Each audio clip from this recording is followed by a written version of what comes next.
Boa tarde, irmão Diego. Boa tarde, Eduardo. Boa tarde para o pessoal do A12 aqui no Instagram. Muito bem, boa tarde. Irmão Diego, hoje o assunto de ontem foi um pouco pesado, né? A gente falou um pouco da crise do coronavírus lá no Equador, que a situação por lá está muito difícil. Mas a gente tem também notícias boas, né? E esse é o tema que a gente vai falar aqui hoje, que são as boas notícias que a gente pode também ir atrás nesse período.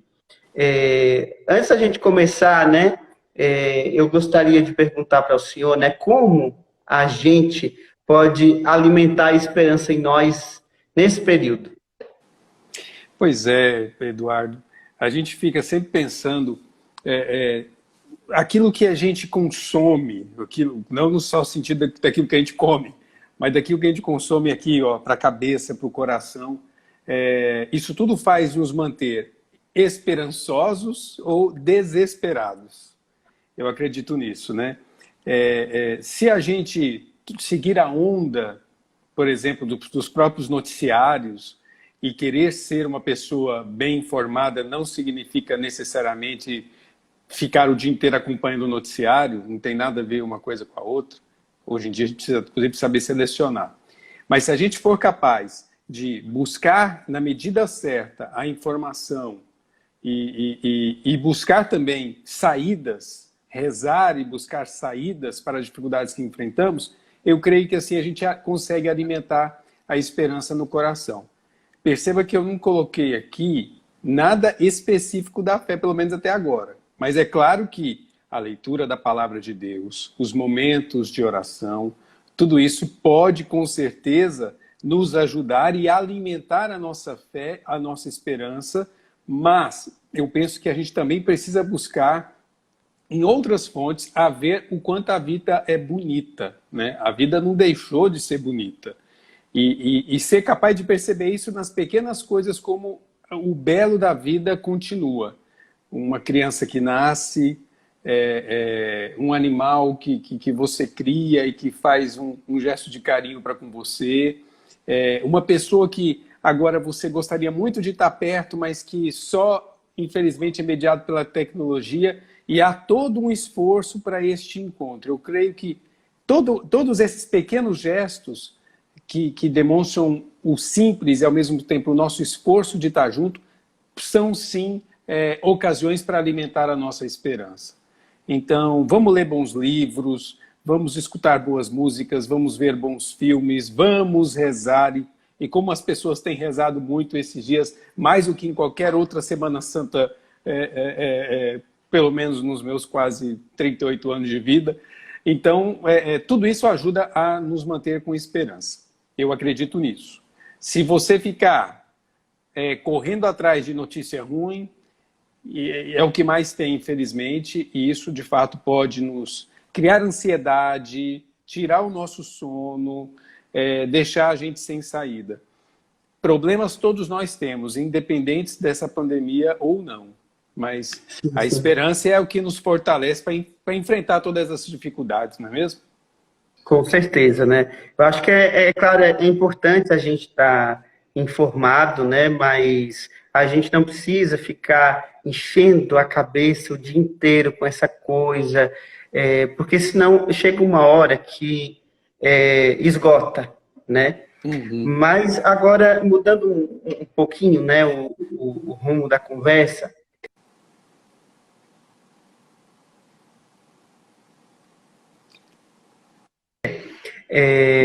eu publiquei no A12, fiz um post, né, dizendo que a pandemia também tinha transformado algumas atitudes das pessoas. E lá naquele post eu listei algumas coisas que estavam já acontecendo naquele momento, que elas persistem até hoje, e apareceram depois várias outras coisas, mas só para a gente listar aqui, né, quanta coisa boa tem acontecido. Eu acho que o primeiro movimento que aconteceu, que foi muito bonito de se ver, foi quando moradores de prédios do país inteiro foram até as sacadas, as suas varandas, e começaram a cantar aquela música Porque Ele Vive. Né? A gente vê naquelas grandes cidades, na escuridão daquelas grandes cidades, ecoar a música, a união até de católicos e evangélicos, vizinhos nesse momento. Foi uma coisa muito bonita de se ver, como se não se via há muito tempo, né? É verdade.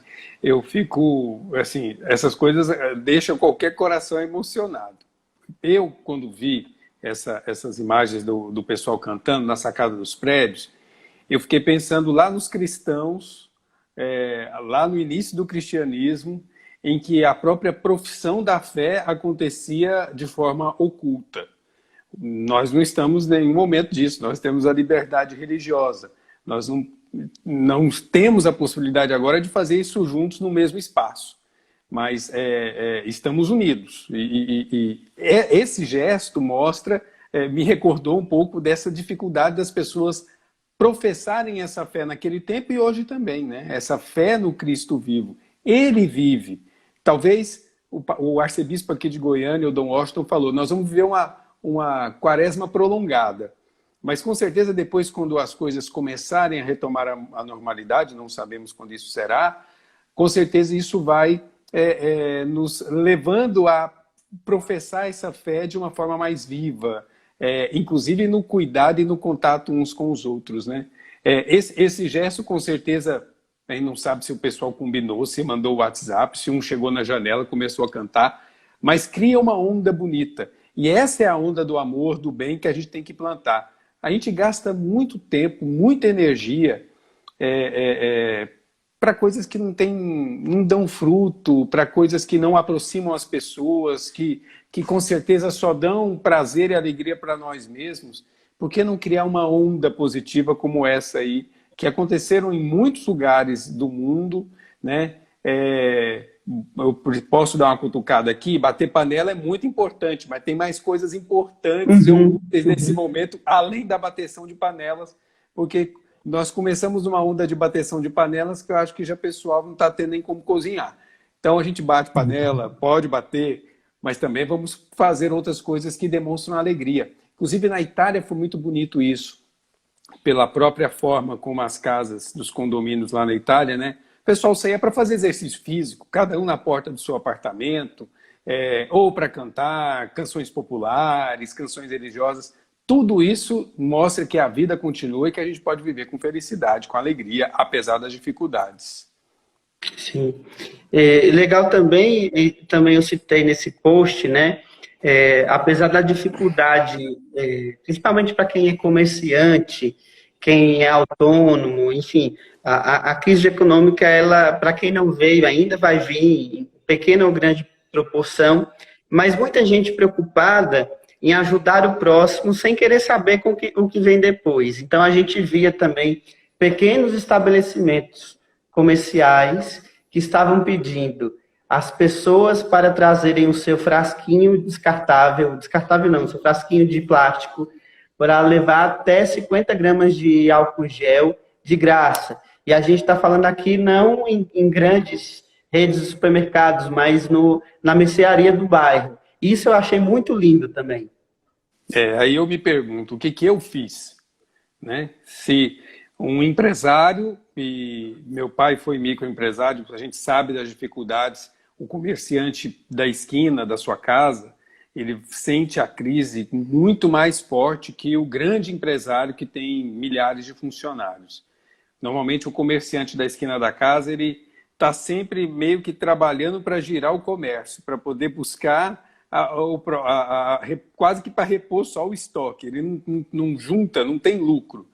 E aí você vê um pequeno comerciante capaz de dar 50 ml de gel desde que a pessoa leve o frasco. Se ele, na dificuldade, está fazendo isso, o que eu posso fazer? Quando a gente vê um gesto de bondade, né, um gesto de compaixão, de solidariedade, essa pergunta tem que estar: o que eu posso fazer? A campanha da Fraternidade desse ano nos levou muito a pensar nisso, e a gente fica muito ocupado no julgamento do merecedor da minha solidariedade, né? Se o outro merece, se eu posso. E eu, claro, nunca posso. Eu nunca posso porque eu tenho que pagar isso, eu nunca posso porque eu estou sem tempo, eu nunca posso por causa disso e disso. Mas quando a gente vê pessoas que são capazes do gesto da partilha, mesmo na dificuldade, a pergunta que fica para mim, para o Diego, é: o que eu estou fazendo? O que eu posso fazer? E dá tempo de fazer, viu? Ainda temos, aliás, temos muito o que fazer. Sim. E nessa linha também foi muito parecida a questão dos suprimentos, né, quando eles começaram a desaparecer. A questão das máscaras, né, a gente tinha aí no primeiro momento, elas eram produzidas 98% em larga escala, ou até mesmo na China, chegou um momento que acabou, e muita gente, ao invés de, não, vamos esperar normalizar até quando der e chegar a novos materiais, muita gente pensou diferente, falou, não, eu vou fazer.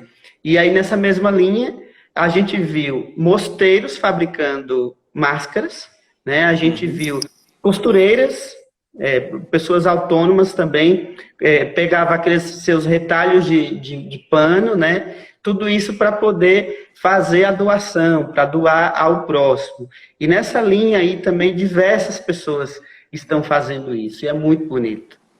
Eu não sei se você viu, mas circulou também nas redes sociais semana passada um vídeo muito bonito de um mosteiro aí do interior, não sei se de São Paulo ou do interior de São Paulo. As irmãs não podiam fazer aqui esse gesto bonito de fabricação de máscaras, como está aqui no A12. Mas o que elas fizeram? Elas fizeram um vídeo cantando e ensinando as pessoas aos cuidados de lavar as mãos, a usar a máscara e de ficar em casa. Ficou muito legal. E são irmãs de clausura, que tiveram a coragem de fazer isso e sem medo de se expor. Porque o medo que a gente tem, às vezes, de fazer caridade, ou de fazer um gesto assim, eu vou me expor ao ridículo, etc. E elas não tiveram esse temor. Muito pelo contrário, transformaram qualquer vergonha em coragem e em desejo de ajudar o próximo. Eu achei muito bonito esse gesto e vale a pena, quem não tem, eu vou passar depois para vocês, se você recebeu esse vídeo, Edu? Não recebi, não vi. Vou te mandar, depois você vai ver, e é muito legal porque é uma música, mais ou menos 3 minutos, que elas compuseram, e elas fizeram um clipe muito legal, com a mensagem correta desse tempo, da solidariedade, do cuidado de si, do cuidado do outro. Vale a pena conferir. E é uma coisa que não é óbvia, porque a gente pode esperar que as irmãs num Carmelo façam a costura. Não, elas fizeram arte, que às vezes nós aqui não temos coragem de fazer, com toda a possibilidade, tecnologia, recursos que a gente tem. Ou seja, né, cada uma ali fazendo, dando a sua contribuição da maneira que pode, e às vezes até além do que pode, porque elas, uma vez que são irmãs de clausura, poderia ter alguma dificuldade aí nessa questão de se expor, né? Agora, o que eu acho que a gente pode fazer também, e nem sempre está fazendo, é a questão de ficar em casa. A gente viu, e eu também citei isso na matéria, a hashtag fica em casa, em português, queira ter em casa, em espanhol, e stay home, em inglês, elas se popularizaram muito no mundo inteiro, nas redes sociais, e na primeira semana e até semana passada estava muito ok aqui no Brasil. Mas a gente viu aí na imprensa as pessoas já abandonando não só a hashtag, mas também o hábito e relaxando um pouco e voltando às ruas. Eu acho que se o Brasil ainda não está de uma maneira pior, é porque nós tomamos, a maioria da população tomou um cuidado inicial. E a gente tem visto esse relaxamento, não, meu Diego? É verdade. Assim, nós não gostamos de ficar em casa. Ou nós perdemos o gosto de ficar em casa. Não sei se porque trabalhamos muito, ou gostamos demais de trabalhar, sei lá por quê. A gente perdeu o gosto de ficar em casa. E agora, por necessidade, e por um bom tempo, teremos que fazer isso. Sair somente o necessário. E aqueles que são do chamado grupo de risco, menos ainda, menos que o necessário. Para que esses consigam ficar em casa, também vem de novo a solidariedade daqueles que são mais jovens, de ajudá-los a fazer as coisas. Por exemplo, meus pais vivem aqui em Goiânia, perto de mim, mas moram os dois, e eu tenho ido para resolver as coisas para eles, para que eles evitem sair de casa. Então, levar para vacinação, levar no supermercado, fazer as coisas para que eles não saiam. E eles ficam agoniados de ficar em casa, de fato é exigente. Mas eles têm um privilégio, porque tem um pequeno quintal em casa, tem um lugar para sair, pegar sol. É muito mais difícil para quem já enfrenta a solidão da terceira idade, por exemplo, e às vezes vive só num apartamento. E para isso, a solidariedade do vizinho, do conhecido, é muito importante. E mesmo nesse momento, para exercermos essa solidariedade, a gente precisa tomar o devido cuidado. Então tem que ter a sua máscara. Minha mãe fez uma para mim, ó, bonitinho. Então tem que ter sua máscara, tem que ter o cuidado com o uso do álcool gel, o cuidado na hora de sair, de poder fazer, para poder fazer a ajuda àquela pessoa que está impedida de sair de casa. É muito difícil ficar em casa, gente. Nós não gostamos disso, nós vamos ter que retomar o gosto. Porque mesmo quando as autoridades encerrarem esse período aí de isolamento ou de distanciamento social, nós ainda não temos vacina. Então, até termos uma vacina, a gente vai precisar de ter essa restrição. Infelizmente, poderá durar meses, ou talvez até mais de um ano, mas a gente vai ter que precisar fazer isso. E se for como uma penitência, né, que façamos juntos essa penitência, porque é o planeta inteiro que está nessa situação. E o Papa Francisco tem dado esse exemplo para nós. Sim, sim. Olha, por mais difícil que seja, né, mas é melhor estar em casa do que no hospital. Então compensa muito. Sim. Compensa muito a gente ficar em casa.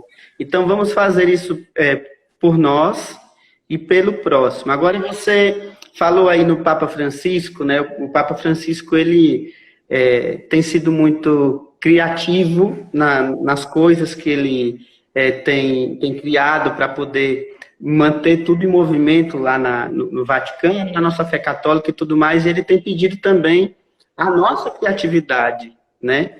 Para poder viver melhor em família, para poder passar esse tempo em casa melhor também em oração. Mas, falando em criatividade aqui, só puxando o gancho um pouquinho, a gente viu também, eu citei na matéria, a questão das projeções, né? Teve muita gente, por exemplo, teve um funcionário de uma rede de hotel que projetaram no prédio de um hotel a palavra fé nas janelas. Teve gente que eu já vi também que fez pedido de casamento através de uma projeção de um prédio para o outro. Então, são movimentos de criatividade que têm abastecido muito a vida das pessoas e que eu acho que ajudam a passar o dia a dia, né? Hoje a tecnologia nos ajuda muito a ser criativos, né? Como é que eles fizeram para projetar aquilo? Tem um bom projetor em casa, um data show, e conseguem fazer essa forma criativa para quem mora em prédios, para quem mora em casa. Tem que buscar a criatividade. Se nós estivéssemos ainda ou se não existissem os recursos tecnológicos que nós temos hoje, nossa, a gente não teria possibilidade nem de estar conversando aqui agora. Mas graças a Deus nós estamos nessa geração vivendo essa situação de crise no momento em que a tecnologia está a nosso favor, né? A favor, inclusive, da nossa criatividade, da nossa proximidade. Então, para além dessas expressões coletivas, né, como aqui na matéria do A12 tem aqui o que aconteceu lá no Cristo Redentor, que talvez alguém não saiba, é um santuário da Arquidiocese do Rio de Janeiro, com todas as bandeiras dos países que sofrendo com a pandemia, projetados no Cristo Redentor, exatamente para mostrar essa solidariedade do Cristo, que sofre conosco, que sofre com a humanidade, usar essa criatividade para transmitir uma boa notícia. Algo assim de coletivo. Eu também tive a possibilidade de gravar alguns áudios e também alguns vídeos e mandar para os meus familiares nos grupos de família que tem, para incentivar para participar das celebrações da Semana Santa, e mesmo para a gente lembrar que a gente está próximo, porque estamos todos sofrendo juntos, estamos todos passando por essa dificuldade juntos, mesmo que geograficamente distantes. Sejamos criativos, a gente tem que ser criativos. Ontem, talvez essa senhora não tenha ciência, mas uma senhora do interior de Minas Gerais deu um belíssimo testemunho ontem e ela hoje está sendo reproduzida por aí. O áudio que ela passou para uma vizinha lá no interior de Minas Gerais sobre a participação dela na missa e o sentimento dela recebendo a comunhão em nome de toda uma cidade, porque só o padre que estava comungando e convidou ela para participar, para ajudar em uma das missas. Então o sentimento dela transbordando de fé tá viralizando aí nas redes sociais hoje, né? Então a gente não tem ideia do alcance do bem que a gente pode fazer com a palavra bendita ou com a criatividade usada para o bem. Porque tem já muita gente usando para destruir a imagem do outro, para esparramar o mal, para semear discórdia. Já que tem muita gente se empregando nisso, nós vamos nos empregar em fazer o bem e não nos cansar disso. Uhum, sim, com certeza. Hoje eu publiquei no A12, até eu nem te mandei esse link para você dar uma conferida, mas só a título de curiosidade, quem quiser entrar no A12 agora, ela deve estar lá na home. Eu publiquei hoje cedo um resumo de uma entrevista que o Papa Francisco deu a um jornalista inglês. É uma entrevista que foi publicada na íntegra, na verdade, na Vatican News, em que o Papa reconhece, né, e vê a importância das transmissões da missa da Casa Santa Marta, todos os dias ele rezando por alguma coisa, a importância que essas missas estão tendo para que as pessoas possam estar mais próximas de Deus e ele também mais próximo do seu povo. Eu achei isso muito interessante, né? Levando em consideração a idade do Papa Francisco, dele ser tão atento aí às novas tecnologias, né? E aí a gente chega nessa questão dos streams, das lives. A nossa conversa aqui, ela foi possibilitada só porque a gente resolveu abraçar essa tecnologia que começou com os cantores fazendo shows há 2 semanas atrás, nas salas de suas casas, e depois todo mundo começou a fazer live ao ponto de desestabilizar a internet mundial. Mas isso tudo é muito interessante, o quanto a tecnologia tem nos ajudado também enquanto comunicadores, né? Exato. O testemunho do Papa, por exemplo, o Papa já reza a missa diária e por uma questão assim de prudência, porque é um momento íntimo de oração dele, ele ainda não tinha permitido que isso fosse transmitido ao vivo diariamente. Mas nesse momento ele achou que era importante que as celebrações, já que as pessoas não podem estar ali, que as pessoas todas no mundo inteiro pudessem ter acesso a isso. E eu também fico encantado de perceber de muitos padres que têm feito isso nas suas paróquias, né? Paróquias que criaram até estruturas onde não existiam para poder fazer a transmissão de suas missas. Mais ainda, de padres onde não conseguiram fazer essa estrutura e mesmo assim estão rezando as missas diariamente nas intenções do povo. Isso o cumprimento da vocação sacerdotal, né, de interceder pelo povo, de rezar pelo povo, e também dessa comunhão com aqueles que não podem estar ali, recebendo a Eucaristia. Então, é muito bom termos a tecnologia à nossa disposição. Ela nos aproxima, como nunca nesse momento, a tecnologia nos aproxima, nos faz mais irmãos. Mas, ao mesmo tempo, a gente está tendo uma oportunidade de fazer uma experiência de comunhão no sentido pleno da palavra, que independe da tecnologia, não depende dessa mediação aqui. Eu, quando soube, por exemplo, que um pároco vizinho aqui da paróquia que eu moro não conseguiu criar estrutura para poder falar com os paroquianos. Ele fez uma mensagem falando: acompanhem pela televisão, acompanhem pela rádio, e eu vou estar aqui rezando com vocês. E ele estava, de fato, e está fazendo toda a Semana Santa diariamente, na sua solidão, mas rezando pelo povo. Eu percebi o verdadeiro sentido dessa palavra comunhão. Acho que mais do que nunca a gente está tendo a oportunidade, nesse momento, de compreender e de vivenciar essa comunhão com Cristo, comunhão com todas as pessoas, especialmente as que mais sofrem nesse momento, né? Nessa matéria que está aqui no A12, até o testemunho do Papa é essa: como eu vivo espiritualmente, rezo mais ainda. Eu posso dar esse testemunho. Eu acho que muitas pessoas também podem dar. Não sei se por medo, se por qualquer outra coisa, mas a gente está rezando muito mais nesse tempo, e que isso permaneça para além da Páscoa, para além dessa crise, que a gente possa sair renovado espiritualmente de tudo isso. Sim. Esse momento, irmão Diego, tem ajudado essa mesma tecnologia que a gente está falando a levar para muitos lugares do mundo inteiro também a nossa gratidão, né?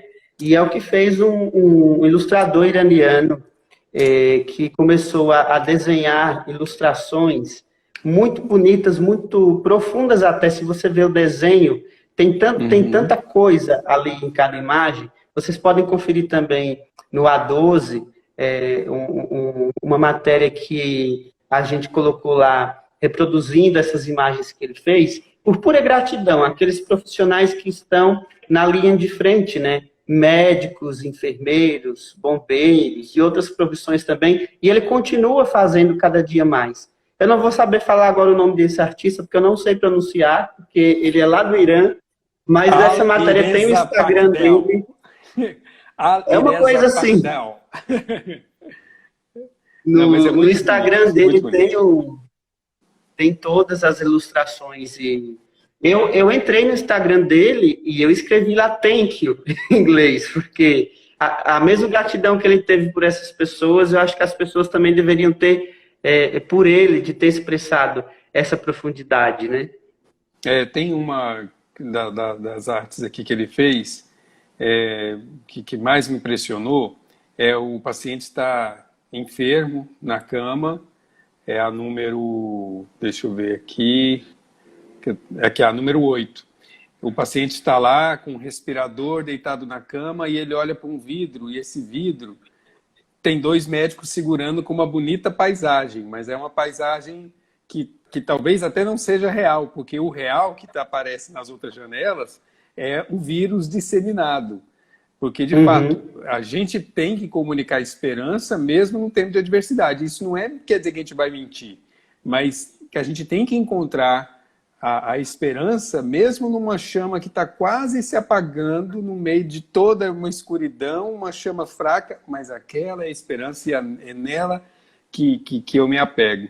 Pelo menos é a minha interpretação dessa bonita arte aqui que ele fez. Colocou o dom dele a serviço, para nos ajudar a refletir, a interpretar esse momento e mesmo a agradecer, né, a esses profissionais que estão realmente fazendo um esforço, talvez como nunca, né? Pelo menos aqui os nossos médicos, os nossos enfermeiros brasileiros não trabalharam em guerra, em sua maioria, e agora estão trabalhando verdadeiramente numa guerra e estão lutando, e se Deus quiser, poderão haver perdas, mas haverão com certeza muito, muito mais vidas salvas, se Deus quiser.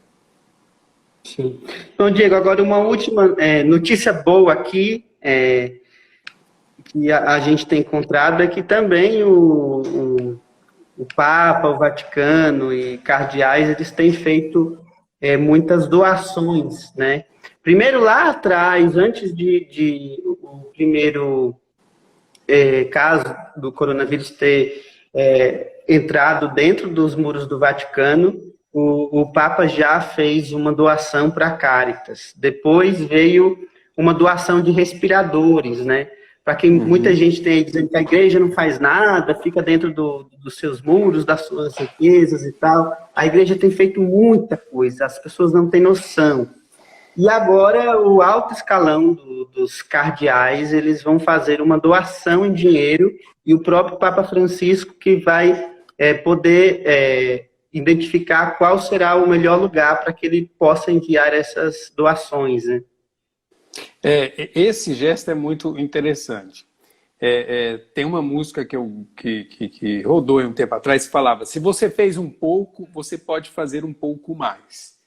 E tem aqueles ditados que falam assim: se você acha que você não tem condição de ajudar, é aí exatamente o momento que você pode exercitar a solidariedade. A igreja não tem uma dificuldade. Ela é talvez a maior instituição caritativa do mundo, né?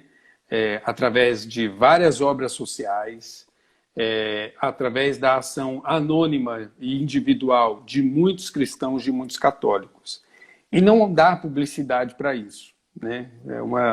Não sei se isso é um dom, se é uma dificuldade, mas é a realidade. Até porque não se faz caridade para ganhar aplauso, se faz caridade para socorrer aquele que sofre. Mas esse caso que está relatado aqui é algo muito interessante, porque não é uma ação de uma instituição, não é uma ação de um CNPJ, é uma ação de CPFs, de pessoas físicas. Uhum. A convocação da esmolaria apostólica lá do Vaticano, a esmolaria é um departamento lá do Vaticano que cuida da caridade do Papa.